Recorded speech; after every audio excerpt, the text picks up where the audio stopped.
Assalamu alaikum.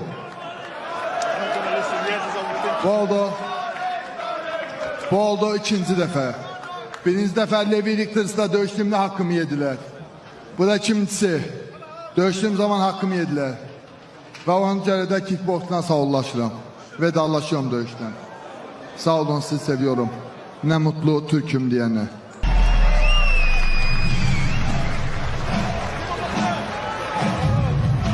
Bizim legenda Bəhram Rəcabzadə efirdə. Nətərdir işlər? Şükür, elhamdülillah, yaxşıdır. Sonları var. Yaxşı, qardaşım, hamı mənə bir dənə sual verir ki, Bəhram Rəcabzadə karyerasını bitirdi, yoxsa həqiqətən hələ bilinmir. Mən deyirəm, Bəhram əsəbləşmişdi, haqqına girdilər, ona görə əsəbi qərar verdi. Düzgün fikirləşirəm. Qardaş, düşlər demişəm, maalesef. Ciddi deyirsən, Bəhram?